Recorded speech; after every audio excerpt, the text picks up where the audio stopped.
Good evening. My name is Robin Evans, and it is my pleasure to welcome you to tonight's event on behalf of the Prince George's County Memorial Library System. We are honored to co-present tonight's exciting program with the Prince George's County Human Relations Commission, the Black Caucus of the American Library Association, and Loyalty Bookstores. Tonight's program is also presented in association with Caroline County Public Library, Carroll County Public Library, Enoch Pratt Free Library, Howard County Library System, Kent County Public Library, Ruth Enlow Library of Garrett County, and Worcester County Library. Tonight's guest is Kendra Allen, author of When You Learn the Alphabet, winner of the 2018 Iowa Prize for Literary Nonfiction. Born and raised in Dallas, Texas, her poetry collection titled The Collection Plate is forthcoming from Echo, summer 2021. And sometimes she tweets at Kendra, can you? Award-winning author Kiese Lemon describes the book as a roaring meditation on what Black daughters in our nation do with what and how they've been taught. The book brilliantly animates the formal and informal education processes of becoming grown in America. Allen somehow manages to make explorations of colorism, language, trauma, war, and love sit comfortably next to one another. Allen's book is an ambitious, dexterous collection of that really obligate, convenient understanding of the sentimental in favor of dynamic, fleshy layers of soulful sincerity. It is a remarkable artistic achievement. We invite you to borrow Kendra's book from MLS or purchase it from Loyalty Bookstores via the links you'll see in the chat. Our moderator this evening is Kyla Hannington, the Outreach Coordinator for the county's Human Relations Commission. Enjoy the program. Thank you, Robin. All right, Kendra, it's so great that you're here with us, and I'm so grateful for me to see you. Thank you very much for joining us. Thank you. So great to see you. And I was hoping that you could start us off by just reading a little bit, maybe 5 minutes or so, just to introduce people to your work. Okay. So thank y'all for coming. Thank y'all for inviting me to this. Thank y'all for having me. Get my thank yous out the way. I'm a very thankful, grateful person naturally, so I overthink a lot. And I know we're here to talk about when you learn the alphabet, but I also get very bored of myself easily. So I thought that I could read something that I've been working on that's kind of super fresh. It's a piece of, well, sort of like the beginning of a memoir that I'm working on, childhood memoir. So yeah, I read a little bit of that. And right now, the section is called Puppy Love. I don't know what the essay is called, but yeah. Okay. The house on Pritchard Lane is where I cast the best aches. We moved there after leaving Trinity Place, the apartment complex 5 minutes up the block, in the place where I get my first permanent scar. A waxing crescent counter-cornered on the left side of my left thigh after Dominique runs me over with her bike. I'm left-handed too. I don't know what it amounts to, but people stay pointing it out every time something I do turn out messy, like going outside and coming back bloody. Everybody eventually start assuming the moon on my body is a birthmark, the way it's misplaced, the way it looks infinite. Like maybe it's the reason Mama gave me the middle name she did and wasn't trying to be funny at all. Like she really thought I'd last forever. I'm 5. I don't know what I'm doing on the ground, but I grow to love it. I'll sit on the floor before a couch. I'll lay across some carpet before a bed. It's not about feeling closer to the earth. It's about stability. I don't see Dominique cut the corner because she lived in the building across from us and got a Mexican mama. I live in this building with daddy who, depending on the season, could pass for Dominique's daddy. But me and her know we ain't the same. She older, she lighter, she taller, softer, she innocent. But I tell mama she my best friend anyway. I always been an extremist like this. Either something is the best thing to ever happen or it don't matter at all. Gray just feels ungodly. When she run me over, it's the first time somebody who ain't one of my cousins knocked me down on purpose, even when I'm bending so voluntarily close to the ground. Probably down making mud pies under the stairway, slapping and shaping shit on top of Saul and calling it a delicacy. Probably playing follow the leader with all the older kids. You know how they like to make you do their dirty work. Dominique, the one who taught me how to spot the soft spots to dig off into in the first place.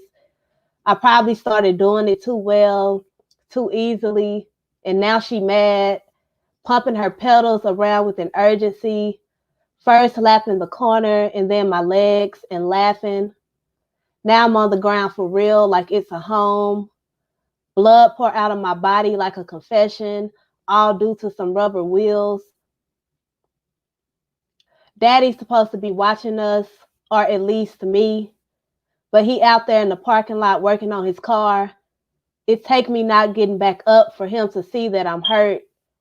I'm not a big crier unless I'm angry. It feels like that's the only time I can ever really get the tears to flow. But I think the sight of blood make me believe I might as well got shot. Mama meet us at the door like I took a bullet to the thigh. My whole knee wet and dripping with sticky stuff I can't explain, but he keep calling Dominique's directness an accident. And I wonder how two people who work at a hospital immediately start acting like the police. Her, the interrogator, and him, the donut eater, and both of them waiting on me to solve my own case. How certain people choose to stick together. I can't remember how they cleaned me up, who did all the work. Probably mama. Mama do all the work for everybody like she getting paid overtime. She takes up space. She plugs all our bloody interests. She got a lot of jobs. Family mediator, family bank, family babysitter, family antagonizer, family car service. She holds a lot of names. We both do. At work, they call her LA. One last name for me and one last name that's hers. Sometimes when I call her mama, she don't even be answering until I call out her government. Like she dissociate from her role like it's a fictional character. They be calling me a lot of things throughout my life. Kendra, Kia, Kool-Aid, Ken, Buki, True Blood. Years later, a brown recluse bites me right under the same thigh, leaving a hole in my body so wide, doctors dig out the leaking pus with Q-tips. I answer to all my names. I answer to every single name. I love being called on. Sometimes they say infinity. It's my middle name. It's what mama said will last forever, like my wound. But sometimes the name turns into a joke. Even when they see the scar, they only see the blood. I call the blood our representative. Thank you.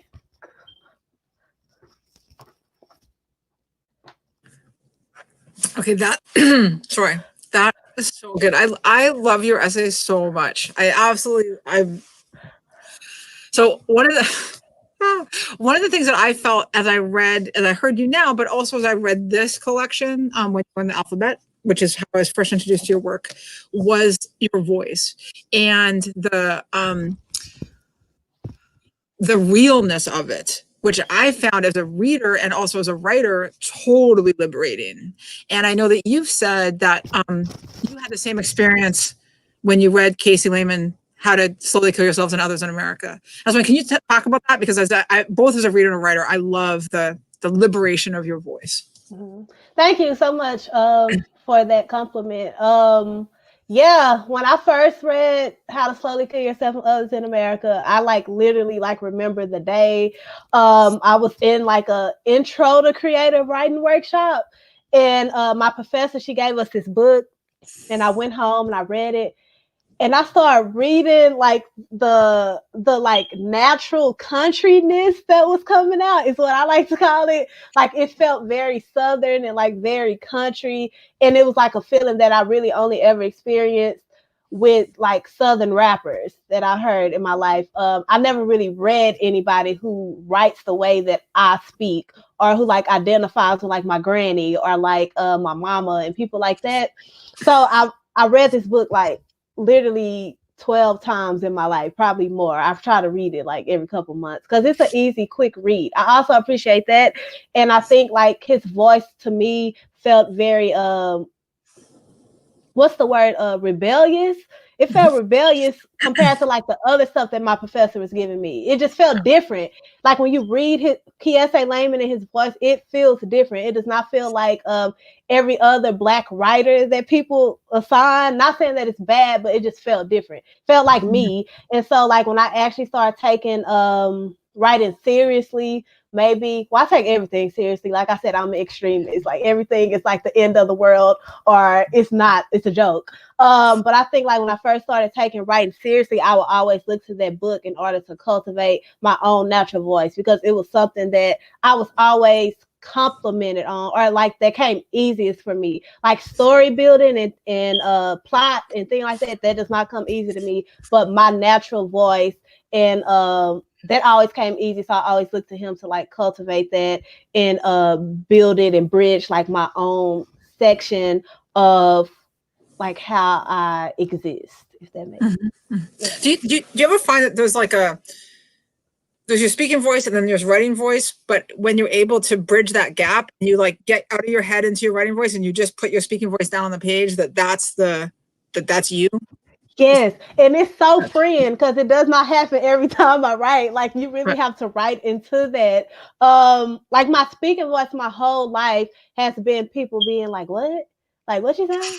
Like, honey, you talk fast. Like slow down." Like it's been that, and like when I actually started writing, I tried to suppress that a lot because I talk so fast. Because like I don't have contractions on my sentences. I don't have punctuation on my sentences in actual life. So when I was actually writing, I tried to like work against that. And I had a friend tell me I was writing poetry, and she was like, "I noticed like the way that you read your work and the way that it's written is different. Why don't you just like write the way that you talk?" And I was like, mind your business, number one. Mind your business. No, I didn't say that. But it was like in my head, I was like, why are you trying to comfort me right now? But when she said that, I was like, you know what? You are absolutely right. Because when I'm reading it, I'm not even reading it the way that I wrote it. And like that disconnect, I feel like the reader feel that. I'll feel it. That'll make me not want to read it. And it makes it harder for me to write. So now, like when I sit down and write, I'm like, instead of saying, she ran to the store, I would say she be running, because that's what I'm gonna say in like actual life.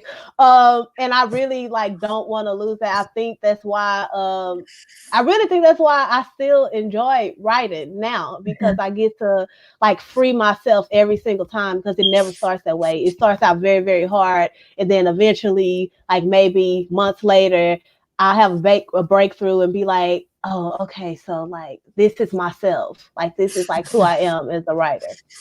You have to sort of you have to break through all of the outside voices, or it's very stilted, right? We're trained to be very stilted in our expression. Yes. Especially when we're trying to put something on the page. But I think this is, for me, this is what I love so much about your work. Like it's so, I just keep saying the word liberating. I feel like it's like, you know, one of the things, so speaking of liberating, is I think, and I'm going to actually just look over here because I got a quote from you and I want to grab it, that you had an interview with the Rumpus where you said that writing personal essays is like writing down your biggest secrets and telling them to everyone.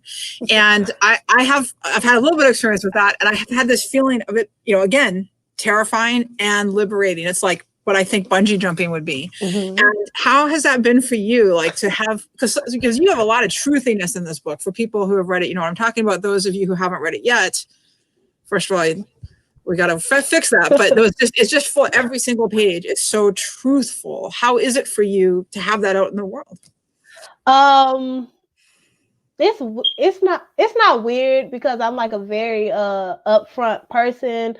I probably get it from my mom. I'm very confrontational, like by nature. Like I don't like to just sit and like have a feeling about something and we all in the room in silence and like it's tension, like I want to break that because I'm not like a grudge holder or anything. Like I'm gonna move on from it, but like we never talk about it, then I'm gonna just be sitting there mad like you. So I like approach that book that way. And in that interview, I said it's like exposing like your biggest secrets to the world, and I really truly did feel like that when I said that answer. But now it just feels like it's not me exposing like all my secrets. I used to think when I write a creative nonfiction essay, because I didn't know what a creative nonfiction essay was, and then the ones I were reading were all like very traumatic and like the worst thing that happened in the person's life. It was very autobiographical. And I was like, okay, so this is what you do. This is like creative nonfiction. And I went into it with the idea of like, I'm gonna like dissect like memories that I don't want to remember, like that I feel like bad things that happen to me. Like that is what I'm going to write about. But now I'm just like, I can still do this thing that is creative nonfiction, and I can talk about walking my dog. It could be a whole book. It will still be lessons inside of that. I could talk about getting my first scar, and it's still lessons inside of that. Whereas like previously I was thinking of like the bigger picture of like the thing, for instance, like the essay about my parents getting divorced. Like that was like a big thing. I didn't know it was a big thing when I was young. It was a big thing when I became a grown person. And like I was like, okay, I have to write this and dissect my feelings and every single feeling I felt about it. And that now I'm like learning that that is not always like the story of like that you need to be telling all the time. Does that make sense? It makes sense in my head. No, it does. It does. You're talking about something. Yeah, you're telling a story to get at some other truth, I think, and or that the truth reveals itself versus like just being like this. And I think this is where the voice comes in, is that we can sometimes be like, this happened and then this happened and then this happened, and we're telling a story that's coming up with this deep part of ourselves, and that is also an effective way of writing and learning. But there's this other way, this other truth that you're opening up. Yeah, because at first it was like, this is what I'm going to write about. Like by the time I get to the end, I've been done explain what I feel about feminism, what I feel about divorce, what I feel about all this other stuff. But then now it's like, I'm just going to write the first sentence and then I'll figure out what it is when I get to the end, maybe next year. Well, one of the things that I think is amazing about this collection is that you do cover what you think about feminism and divorce and absent fathers and colorism and homophobia. And in our office, so that we're at the Human Relations Commission here in Prince George's County, and we do a lot of partnerships with the libraries right now. And one of the things we've done is a diversity dialogue series where we've been reading a lot of books about diversity and inclusion and really how we learn, educate ourselves to be better humans. And then we talk about them and what did we learn and what did we take away and how is it helping us become better humans. And this book is right there for me as one of those. And I've got another quote here that I want to share. You say on page 105 that the movie Moonlight, and I'm going to quote you, opened my eyes to how I was assisting in the pains and bruisings of my counterparts. And then later you say, I've let my body be a vessel for ignorance a long while, and I don't want to do it anymore. And that last quote, like, oh my God, I've let my body be a vessel for ignorance a long while, and I don't want to do it anymore. Like that just hits me right in the heart. And and I think the timeliness of this, and I know that this book came out a couple of years ago, but the timeliness for so many people in so many intersections about recognizing the ways that we are continuing to harm others and allowing and participating in that harm. So I love and am so moved by the way that you've addressed so many of those experiences, like either that you catch yourself doing or have experienced personally, and in not a super long collection. I don't think it's not that long, but it's all there, bud.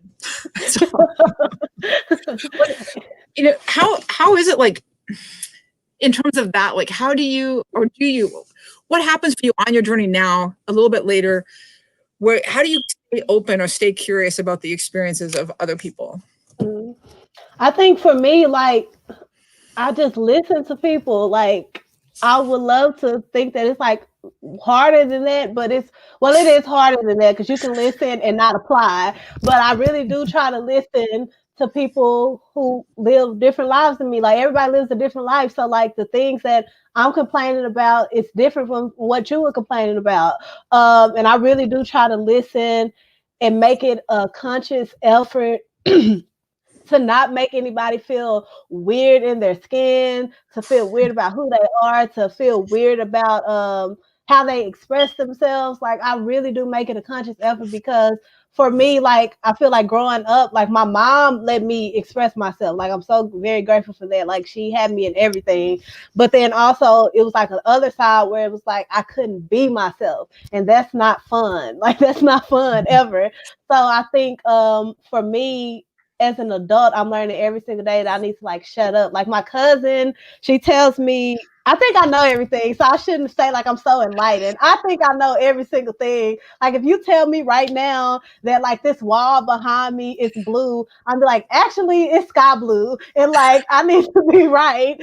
And that's something that I'm actually trying to work on. I think I know everything, but I also understand like that's like a trauma response of like people gaslighting you into thinking like your reality is like crazy. So I'm laughing at the comment. But yeah, like I'm always into like the semantics and I don't want to be that. So I like try to keep a level of self-awareness where like I understand, Kendra, like you didn't have to like do all that. Like you didn't have to like go the extra mile. Like what is it that you've proven that you're right? What is that doing? Like it's not really doing anything. And I try to apply that to like all my relationships. I have like so many like friend groups. Like all my friend groups are very, very different. And in order for me to like keep them safe, keep them protected, I have to shut up. Like I don't know everything. I really do not know everything. And I think for me, yeah, I'm just trying to listen, man. I'm just trying to listen. I don't know the answer. I'm just trying to shut up more. I'm really working on that. It's very hard for me to shut up, but I'm trying to shut up more. I'm trying to understand my level of self-awareness is not where it needs to be, even though I think I'm very self-aware. I can always be more self-aware because when I'm not able to accept things from outside voices, then it's just going to harm me, which then in turn makes me harm other people. So yeah. No, that's awesome. Like you have a line here that that you recognizing that you were assisting in the pains and bruisings of your counterparts, and that's just something that like I made a note that's something that I almost need to sit with as a morning meditation, like in my own life, like ways in which I am assisting with the pains and bruisings of others, and to like what a terrible thing to be doing, and what a beautiful thing to be willing and able to recognize. It is like my new morning meditation. No, I do want to I have heard your story about this collection, and I know that maybe some people listening might have, but there are also some viewers who maybe don't know, but I absolutely love the story of how this collection came to be. So would you share a little bit about how this got birthed into the world? Yeah, it was a fluke, y'all. It was it came about because I was doing my homework at school. Like I was in undergrad, doing homework, taking all of these creative writing classes. I had changed my major like 3 times and just stumbled upon creative writing. I wanted to write about music. I wanted to write about hip hop. I wanted to be like a music journalist. Like that was my goal going to school. And like that changed in the first semester because they wouldn't let me do it. And I was getting upset. So I changed my major. But I found creative nonfiction. And of course I didn't know what that was. And then I just sort of fell in love with it through like the text that I was being assigned, like Kiese Layman, read James Baldwin for the first time. I literally read Toni Morrison for the first time in undergrad. Like so many authors that I should have been exposed to way earlier than I was. But yeah, I was just reading it and I was like, bro, like I can do this. Like I can literally do this. And I'm kind of a person where like if I have an inkling that I can like take something to the next level, I'm gonna do it. So I was like pedal to the metal. I'm writing every day. I haven't wrote every day since undergrad. Like that don't happen. But I was writing every day. I was like in the library every day. I was in my room writing every day. I was just thinking, it was just on my mind like all day. I was like, this is the thing that like this is what I want to do. And I need to figure out how to make it happen. So it was trial and error. I was getting assigned homework of like giving prompts, and then I switched the prompt into something else. I was just doing whatever I wanted. And I was doing that. And also this was the time where like Mike Brown had got murdered and Sandra Bland had got murdered. And I was living in Chicago, and I was living with all white roommates. I didn't have a white friend until I got to college. So I was living with like 3 white girls. I was the only black girl. All this was happening, and they could care a little bit, but they couldn't really care because they didn't care. All this was happening. I would write in like response to that constantly. I would write into response to that, into response of that. And then I graduated, and I was like, oh, I got all this work. And I went to grad school. And I saw like they said when you're in grad school, they send you a billion literally, this is not hyperbole, like they send you a billion emails every single day for no reason whatsoever. And usually I just discard them, and I just happen to look, and it was like KSA Layman is judging this contest. And I was like, KSA Layman. Like literally, like in my head, like this is like my literary hero. So I'm just like, okay, I'm just gonna like find what I did and like send it. And I just took like a weekend and got like all my stuff together, tried to put it in order, which nobody talks about how to sequence essay collection. That's a whole nother class that needs to be like taught. But yeah, I just did it myself, sent it in. And then they was like, hey, like a whole lot of months later, I forgot I sent it in because that's what writing to. You never know. They might not respond at all. And they were like, hey, you won. I was like, KSA, let me read my book. Like first I didn't know it was a book. So I was like, KSA, let me read my essays. And they were like, yeah, and like the students, and then that's how that was a long story. But yeah. No. It's a great story. I love it. I love the collecting your work from all these, pulling it together, and look at what happened. It's just awesome. You know? Yeah. And I know full circle moment for sure. Sorry? A full circle moment, like yeah. Sure. How have things changed for you? Like how what happened? You've been crazy? You mean like what happened in my life since this book? Yeah, like I mean, this came out, and then you're coming to the Wealthy Symposium at Mississippi University for Women, and I'm sure lots of other things. Like what happened? How did your life went from? I actually maybe it didn't. I guess that's my question. How it impacted your experience in the world? Well, when I got like I won the contest, I was like in my first year of grad school, so I was a student during the process of this book coming out. I was a student after this book came out. I just graduated this year, so I was just a student. I was just like the next thing in my head. I was like, okay, what am I going to do now? Because I have to graduate, and I don't want to go get a job when I graduate. So that was like my main focus. I was like, so this book, I know it's like a stepping stone, and I'm like super grateful for it. And I was just like, yeah, I can't go back home and like work 9 to 5. And like I went through like a super rough year. Like literally the hardest year of my life was 2019. It was the worst year from January 1st to December 31st. It was just trash. And so I was just like, but this is also the year my book came out is 2019. So like I was getting all of this like praise and like just love from people that I never even thought would like know my name. And I was just like, I'm like so grateful for it, but at the same time, I'm like, this book like literally like threw me into therapy, like literally. So my life changed because I was just like, I'm gonna get it together. I was still writing during that time. I got an agent, so that was like cool. I was like, so that's like another step. Like I've noticed like my trajectory is in very, very small steps, but like when the step happened, it's like 10 steps, if that makes sense. It's very weird. But I ended up getting like another book deal. Like I had during like this year of like trash, I was still in school. I was still a student. I was still writing. I started writing poetry a lot because I just didn't know what else to write. I couldn't write no essays. I started writing poetry, and it ended up being like a full collection that I wasn't trying to do on purpose again. Just like this book, I wasn't writing it as a book. I was just doing stuff. I was doing homework.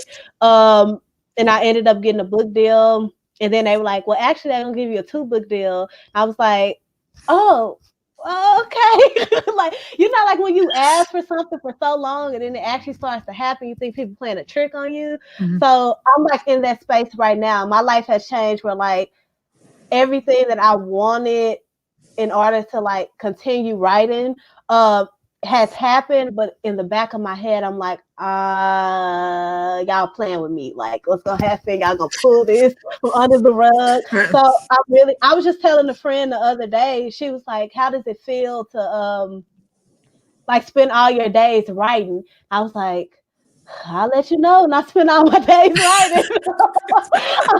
But the fact that like I'm actually, well, I am writing, but like it's the fact that like my life has like I have to settle the fact that like I've actually worked for like the opportunity to like be able to sit at home and like write a book every day. Like that in my head is very, very hard for me. Like to say, hey girl, like you worked for this, like you should be proud of yourself. Like, but for me, like the happiness only lasts for like maybe a week. Like I get the book deal, super excited for like a week, and it's like, oh my God, like what's gonna happen? What's gonna happen?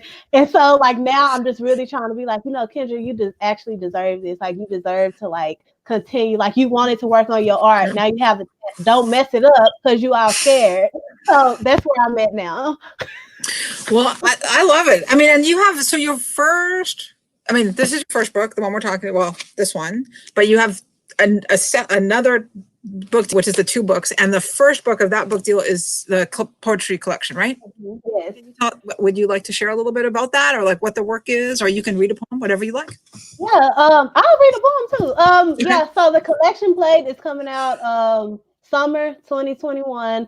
And basically it is about like my relationship to like God, religion, sex, debt, like what everything is about. I'm not writing about anything differently than anybody else. I'm just writing from my, like the themes are the same. I'm just writing them from my perspective. And so yeah, they deal with all that. And then also like the things that are like taken from me through like these entities of like sex, religion, things like that, things that have been taken and given away and given back, and like just dealing with that, but also like in a larger societal sense.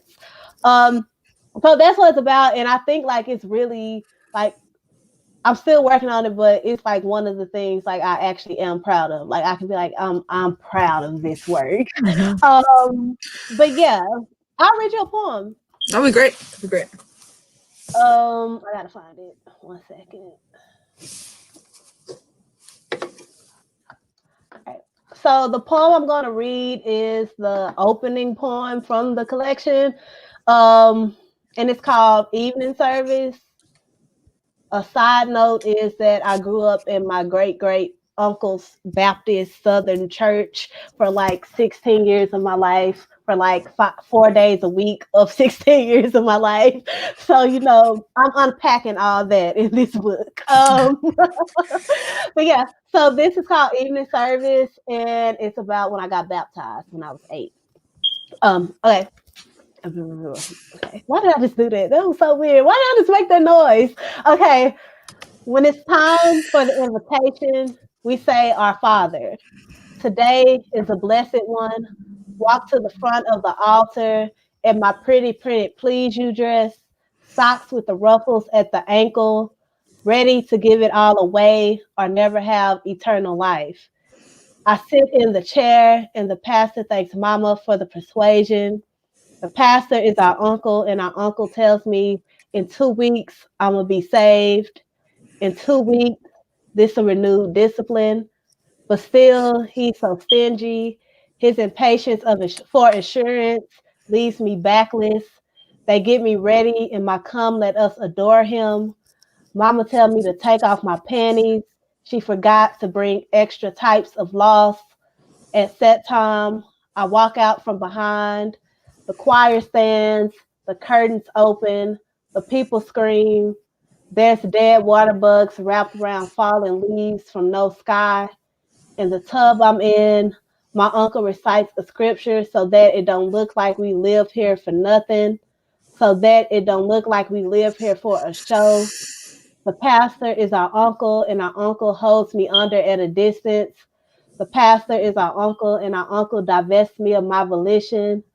I watch them congregate over the spinning when water rushes down the amen. My toes tremble because they can't touch an end. I envision modeled men, his hand holding nostrils, my mouth miracled. If I could sing, this wouldn't be loveless. If I could swim, I wouldn't die. On land, I drip, I dribble, I cough up who I really am. The people clap at how clean, how quickly my design has ripped their wants. An encore, they want me to swallow it better, hold it all in longer, say sorry for wasting my first 8 years of life. Thank you. It's really good. That's really good. Thank you, Tyler. You have and here there's I mean in this there's you have poems in this collection as well that, and I think the combination of the creative nonfiction, or what reads more obviously as creative nonfiction, let's say, because I understand it's a creative nonfiction collection, and then with these intersections with pieces that are more poetic in form, I think is very powerful. I'm looking for, sorry, I want to get the title right. But the poem about, boy is a white racist word. And that is, you can read that, right? Straight down or across. I mean, that is just an incredible work as well, and very powerful. And I think that the intersection of having that in a creative nonfiction piece is extremely powerful. Thank you. Good times. Inspired by good times, Michael. He used to always say, boy is a white racist word. Right. And the thing is, when you read this, I mean, yes, and it's inarguable. And I think that you put it in ways, should anybody feel like they needed to argue, you put it in ways that make it very clear that there's no argument. How is it for you writing in poetry? Like, do you find it a difference between writing in poetry or creative nonfiction? I think I have a better time writing poetry, and I only think I have a better time writing poetry because I do not know enough about poetry. So I'm very weary about being I'm a poet, because I haven't studied it. I haven't taken the classes. I don't know what a villanelle is. I don't know what, I only know a haiku, and that's because that's the only thing they teach you at school. But I don't know all these different forms, and I don't know what they're called. So I think I enjoy writing poetry because I'm not in the confines of structure and form and things like that. So I literally go into it with no expectation for myself. Whereas writing essays, I have a lot of expectations, and that's why it's so hard for me to do it. But then I also like my poetry better. I tweeted one time that I feel like I was supposed to be a poet, but I wrote one good essay and I had to stick to it. So I'm in that limbo. So I always try to push back against that notion that I have for myself in my essays, where I'm clicking the space bar, I'm indenting, I'm using the tab key, I'm trying to make shapes, I'm trying to create pauses. That's really what I'm trying to do, is create a pause. But I'm really making it an effort for you to not be this is creative nonfiction. I want you to be hey, we can't publish this because we don't know what it is. And I can be okay, cool. Yeah. But I think the spacing is so powerful. Did you read when you were we met, for those watching, we met a little bit over a year ago in Mississippi at Mississippi University for Women at the Wealthy Symposium where Kendra was a guest author. And there was another author there, T.J. Anderson, the poet, T.J. Anderson III, who does jazz poetry, and the spaces on the page. And it's fire. Because as you're talking about space and putting, creating pauses, I'm thinking of T.J. Anderson III and those, when I first read his poetry and I hadn't heard him, I just looked at the page. I was like, what are all these, because of my ignorance, I was like, I don't understand. Yeah. And then he read, and it was so amazing, and it changed. So first of all, as a reader, of course, being able to experience that work, but also as a writer, thinking about structure and the freedom that I could give myself inside structure, that I thought he did a wonderful job at. And I see that, I can see that connection for you. Thank you. That's amazing that you said that. I think that reading, amazing. The only other person I've ever seen read that good is Douglas Kearney. And I think for me, I respect poets so much. I couldn't write anything if I didn't read poetry. I read poetry more than anything because it's just how are we doing anything? And we don't even respect the poets who are giving us the language to do the thing that we do. I just don't get it. I really wish we put respect on poets' names. Most of my favorite writers are poets, or songwriters, if you want to get into that, poets or songwriters, which is kind of similar or the same. But yeah, I always just feel I want to give homage to the poets who are really out here doing it. My poet friends are some of the best poets I've ever heard, ever in life, ever read. And I'm just how are they not winning all these awards? Not that those awards matter, but ain't nobody writing like them. So what's going on? And I think recognition does matter. I think in a sense that it can, maybe there are people who don't feel this way, but for me, I think there is something about being recognized that validates some of what we're doing ourselves. At least I say I'm sufficiently insecure that I think, that there's something about having someone say to you, this is really amazing, and I want to reward your effort and acknowledge your effort, We actually have a question, and I will say this about questions. If anybody does have questions that they would like to ask Kendra, they can write it, you can write it in the chat of wherever you're watching, Twitter, Facebook, or YouTube, and those will be shared with us. So we have a question here about if you have, or if you would ever consider writing plays. Somebody asked me. Somebody asked me this. I just look like that because somebody asked me that in a reading a few. What is time? Maybe it was 2 weeks ago. It could have been 3 months ago. I don't know. But somebody asked me that, and they were like, "You should write a play," and I was like, "Okay." I think for me, I want to write everything, so I wouldn't be opposed to writing a play. I wouldn't be opposed to I'm not gonna say a novel because I'm not gonna even try to attempt that. Maybe a long time from now. But I would love to write plays. I would love to write songs. I really want to see if I can get into songwriting.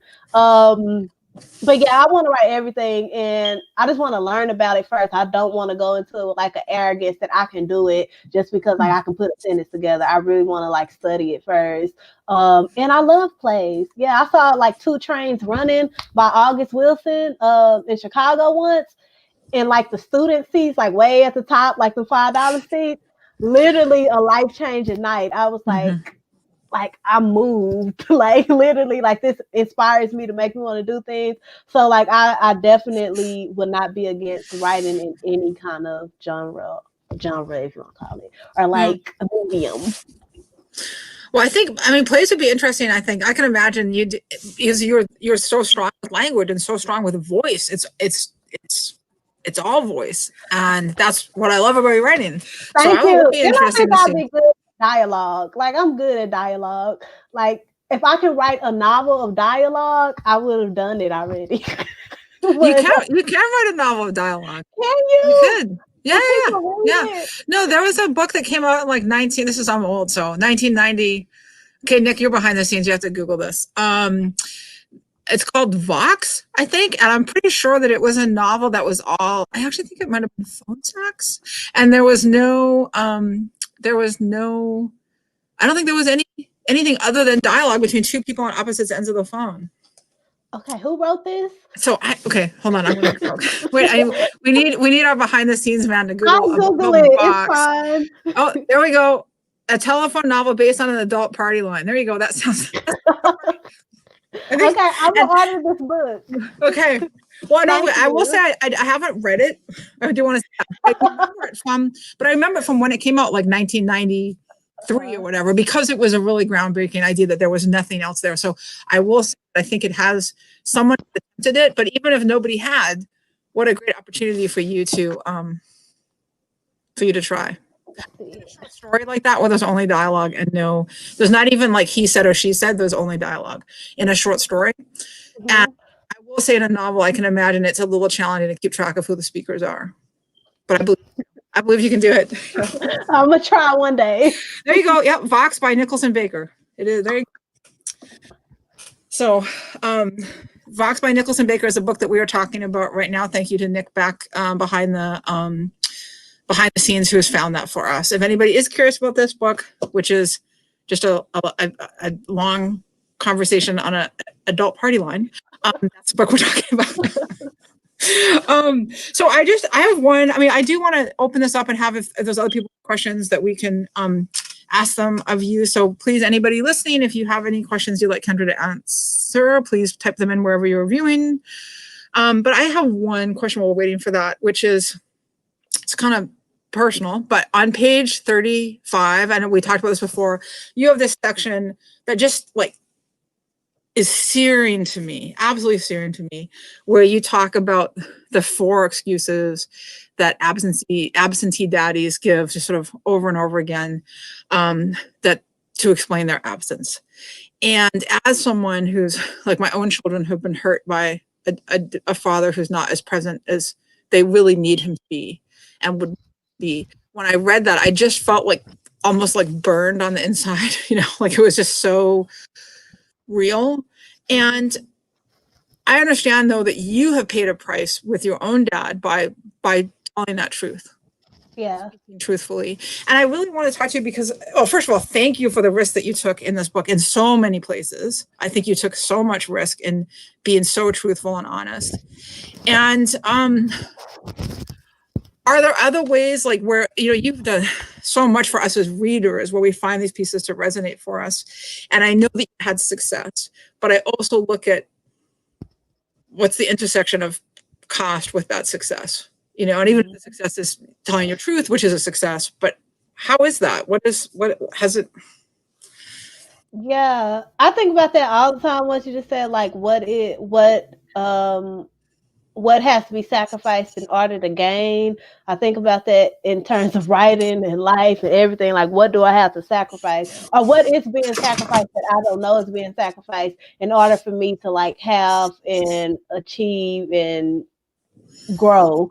Like what has to be sacrificed. I think at first it was just like I don't know how to explain it. I think like at first the feeling that I had for like a long time was like I should have just shut up. Like not like I should have just shut up and not wrote it, but like I should have just like shut up and like distance myself before like anything came. I forgot your question because I'm finna start rambling. No, that's okay. Because I think my question trailed off, but it was just looking at the intersection between, telling the truth.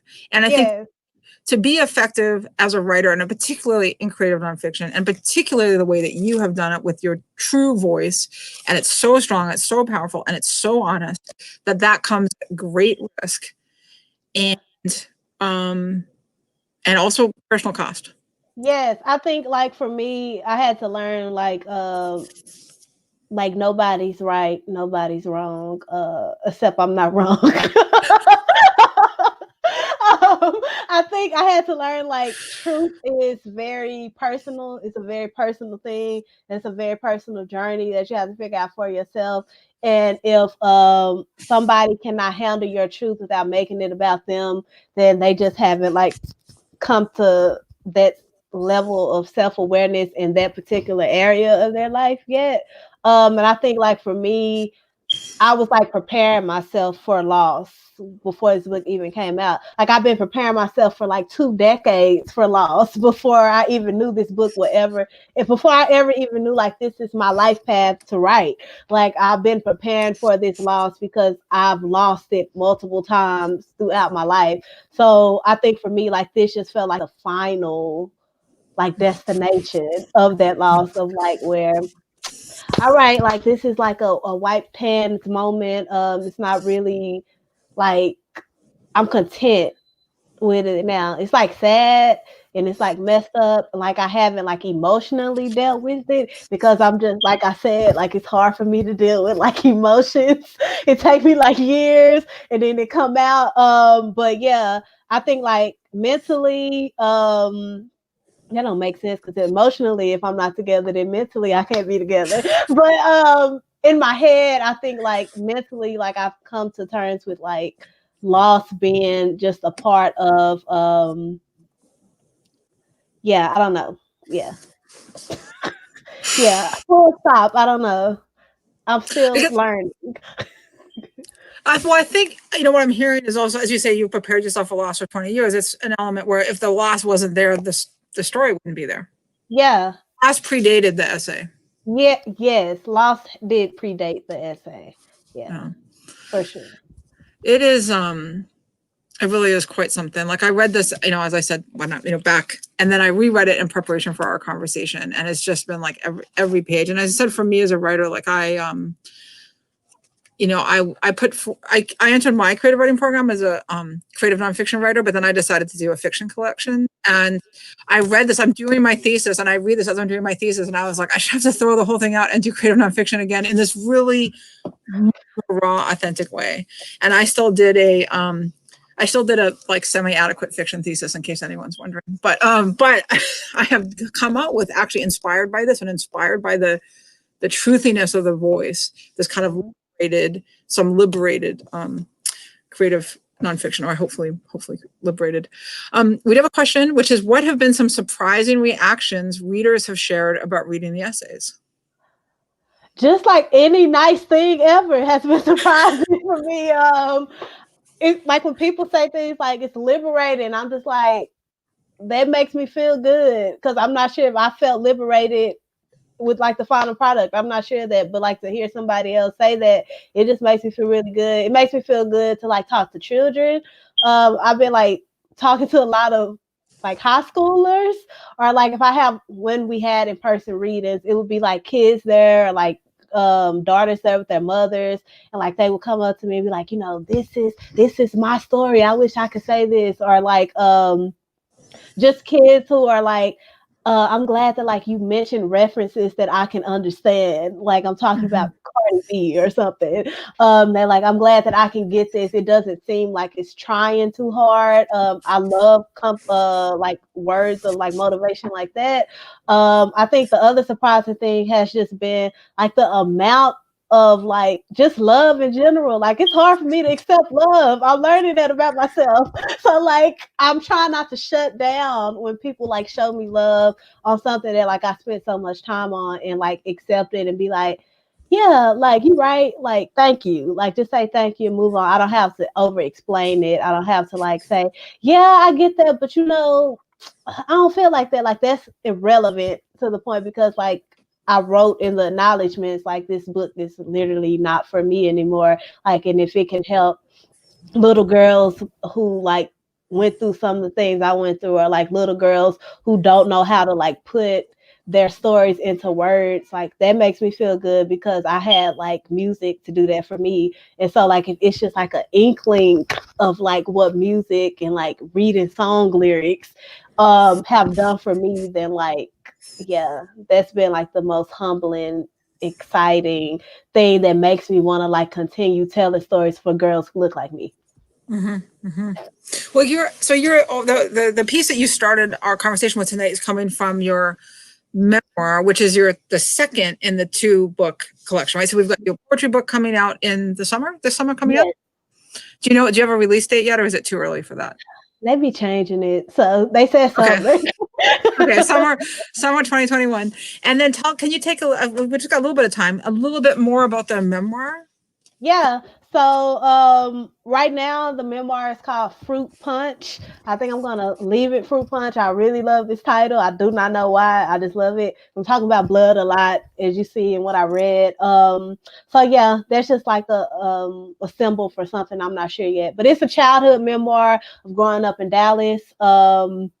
Growing up doing hood rat things with my friends and not getting caught, but it's really generally about how I learned desire and what desirability means and at what cost desirability allows you to exist in a safe body and a respected body. And how I learned that through like the women in my family, with their interactions with like men, with love, with heartbreak, with their body image, with things like that, but also like using Dallas as a stepping. Behind me, if you can see like that whiteboard, I'm not no outliner. I just tried to make this. I'll probably looked at it twice, but at the bottom it says the Dallas is a character, and so like I always want to like keep that as a reminder. To make Dallas a character in this memoir because so much of like my childhood, like the greatest moments of my life have been in my childhood. So I want to use like this book to amplify like all those women who like made me and also like gave me like my smart mouth and also like gave me this fear of boundaries, like a lot of boundarylessness. What is words? What am I saying? Like, but like boundaries, things like that. But really like desirability and desire and how I learned it through like watching teenage girls. I always hung with like older kids all the time because I was nosy and I wanted to like know what they were doing. So like the high school girls when I'm in elementary and they're telling me about like their boyfriends and stuff like that. I just want to write about that because it's fun, but it also like taught me a lot about how I view sex and purity and things like that. Is there a time frame on that one? No, I have to turn a draft in March, so Okay, no pressure. lots of pressure. No pressure. Okay. And we have another question. Someone's wondering, have you ever thought about writing for TV or for a newspaper? Oh yeah, I would love to write for TV, but I don't want to be in Hollywood. Like it's like any way I can like get into the business without having to be there, I would want to do that. I would really want to get into documentary making though. Like that's my goal. Like I really want to make documentaries. Be a filmmaker that way and like tell other truthful stories and get other people's truths out. I really want to do that. But I wouldn't mind writing for like a comedy show, like Girlfriends fan over here, love Girlfriends, would love to like recreate that. But even more than like recreate something, I would want to like create something I haven't seen. Not saying that it hasn't been done, but something I haven't seen before. So I would love to do TV, movies. Like I said, I want to write everything: plays, movies, TV, songs, raps. Let me be a ghost writer. You got it all coming. You got it all. we're pretty much out of time, so I should really, I don't want to be out of time, but we are. So just Kendra, I have to thank you so much for just taking the time to join us in conversation tonight, because it's so great to see you and hear your words that I find very inspiring. And I want to thank everybody for tuning in. If you have not yet read this, you can check it out from our friends PTC MLS. And I believe, Nick, that people can check it out even if you don't live in Prince George's County, because they have an ebook and you can get a library card no matter where you live. So those of you listening from Hawaii and Canada, which I know we have some of you, you can get this book out from PTC MLS. You can also buy it from Loyalty Books, which is the library's partner bookstore in Washington, D.C. and Silver Spring, Maryland. They also have an online program. I also have a lot of thanks to give to Kendra, to the library for their wonderful partnership, and they're working behind the scenes tonight doing tech for us, the Black Caucus of the American Library Association as well, co-hosting this, and Loyalty Books as well. We do have a few more events coming up. Well, we have lots of very exciting events, but a couple coming up very shortly that I want to tell everybody about. On Monday, November 9th, we are talking to Michael Farris Smith about his book, Blackwood, his new novel. On November 18th, we are talking to Randall Horton about his new collection of poetry right here. And this, as well as his memoir, Hook, which are about his experiences incarcerated. And he is somebody I think Kendra has probably intersected with, maybe at Mississippi University for Women as well. And then on November 19th, we were talking to former U.S. Poet Laureate Natasha Trethewey. And has put up the information, pgcmls.info/events. And again, thank you everybody for being here, for tuning in and joining us tonight. And thank you, Kendra, so much.